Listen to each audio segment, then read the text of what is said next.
The top story we're tracking for our viewers right now is coming in from West Asia, where Israel has blocked all goods and aid from entering Gaza as Muslims observe the holy month of Ramzan.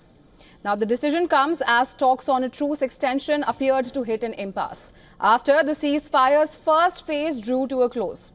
Now, Israel says it has accepted a US plan to extend the ceasefire in Gaza by 50 days, but said that Hamas has rejected the proposal. Now, Netanyahu also said that Israel has accepted President Trump's envoy, Steve Witkoff's plan that would extend the temporary ceasefire through Ramadan and Passover. Israel has accepted President Trump's envoy, Steve Witkoff's plan to extend the temporary ceasefire by 50 days. During that time, we can discuss the conditions for a permanent ceasefire that will end the war in Gaza. In Witkoff's plan, half of the hostages would be released right away, and the remaining half would be released if we reach an agreement on a permanent ceasefire. Again, Israel has accepted this plan, I accepted this plan, but so far, Hamas has rejected it. Now, to give our viewers a little more context, of the 251 captives taken during Hamas's October 2023 attack, 58 remain in Gaza, including 34 that the Israeli military has confirmed are dead.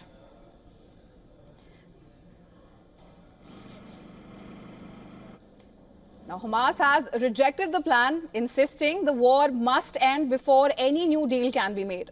But Netanyahu rejected any demands for a permanent ceasefire as unacceptable. He added that Israel was suspending the aid entering the Gaza Strip due to Hamas stealing the supplies. And I want to make one more thing clear. There will be no free lunches. If Hamas thinks that it will be possible to continue the ceasefire or to enjoy the conditions of Phase 1 without us accepting hostages, it is very mistaken. Responding to which, Hamas has called the move a war crime and extortion. Hamas also said that Israel bears responsibility for the fate of hostages held in the Gaza Strip after the blockade of and into the Strip. Now, truce mediators, Egypt and Qatar, accused Israel of blatantly violating the ceasefire deal by halting the aid. Saudi Arabia condemned the decision as blackmail and collective punishment, calling it a flagrant violation of international law. Now, Jordan has condemned Israel's decision, warning that it could reignite the fighting. The Red Cross said that it is vital that the ceasefire and aid delivery to Gaza is maintained to meet the humanitarian need of safety, shelter, healthcare, food and psychological support.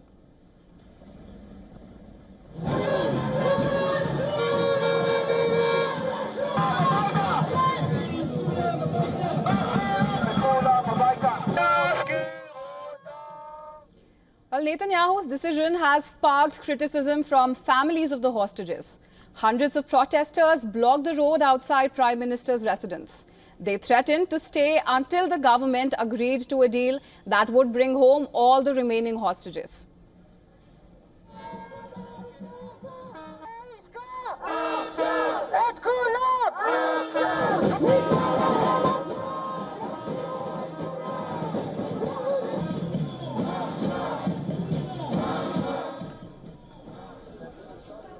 Meanwhile, people in Gaza are worried of price hikes after Israeli suspension of aid. A lot of people are buying food supplies and prices have risen a lot.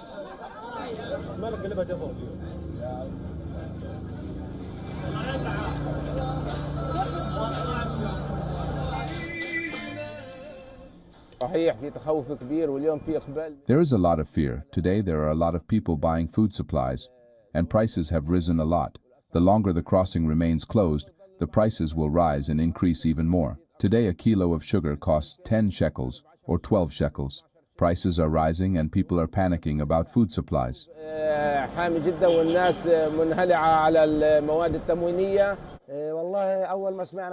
When we heard about the closure of the crossing, we all got worried as Palestinian citizens. Prices have risen 80% so far. And if the crossing remains closed, prices will rise 200%.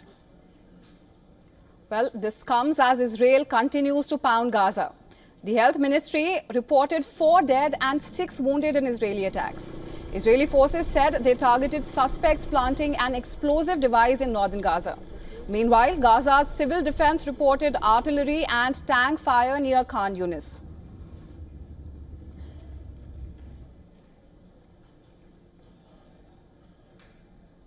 And for more on this, we are joined by Daniel Rubinstein, who's currently Israeli citizen spokesperson and former advisor to Prime Minister Netanyahu and former advisor to former Prime Minister Naftali Bennett. Thank you so much, Mr. Rubinstein, for joining us on WION World is One. Thank you for having me.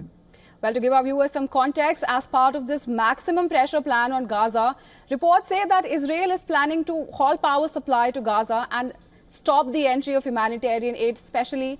It's important because it's happening during the holy month of Ramzan.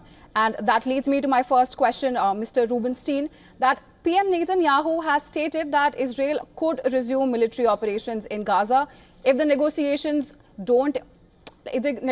prove to be ineffective. So how do you assess the current situation in West Asia? And what could be the potential implications of such a move? Right now, Gaza has a government. That government is Hamas, which is an Arabic acronym for Islamic Combat Movement. Hamas wants to destroy Israel. It is the government of Gaza, and it is the Hamas terrorist army that invaded Israel on October 7th, massacred 1,200 people, and took 251 hostages. As the government of Gaza, Hamas controls the border crossings. Any supplies or food that enters Gaza first passes through Hamas, which taxes it, hoards it, and uses the revenue from these taxes to fund its terrorist army and to buy new recruits of young men and boys. It is a common sense approach to cut Hamas off from its supply of revenue, which sustains the war against Israel. At the same time, Israel has been providing Gaza with electricity.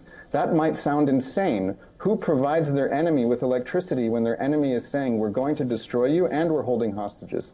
What changed is that we saw how Hamas has been treating the hostages. Hamas is starving the hostages. Food that enters Gaza is not reaching the hostages. Hamas is starving the hostages and making more demands. As far as Israel is concerned, the ceasefire is over until Hamas agrees to release the hostages that it has been holding barbarically for more than 500 days. Right, Mr. Rubinstein, and responding to that, a Hamas spokesperson has called Israel's decision to block the supplies to Gaza as cheap blackmail and even a coup against the ceasefire agreement, and is also urging the mediators to intervene. Now, given this, how do you anticipate Hamas is going to respond to these actions?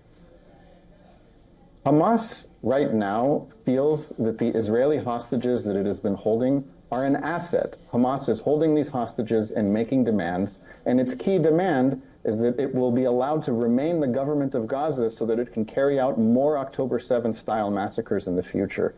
We need to do everything possible to increase the pressure on Hamas and the countries that back Hamas, such as Qatar, Turkey, Iran, and South Africa, so that Hamas starts to see the hostages as a liability and agrees to release them and end the war that it started more than 500 days ago by turning over control to a government that seeks peace rather than war. We have seen 4,200 trucks a week go into Gaza in recent weeks, 4,200 trucks a week that Israel has allowed into enemy territory. There is lots of food and supplies in Gaza. Right now, everyone in Gaza, especially the government of Gaza, needs to get the message. I hope all governments around the world will send the message, including my viewers in India. Please ask your government to say clearly that Hamas cannot be the government of Gaza if there's going to be peace. Hamas chooses war, it wants war, it likes war. We need a government that chooses peace, and the whole world needs to send Hamas this message. Absolutely. And we'll be closely monitoring the situation from this point onwards. And thank you so much for joining us today on WION World is One and sharing your insights with us. Thank you for having me.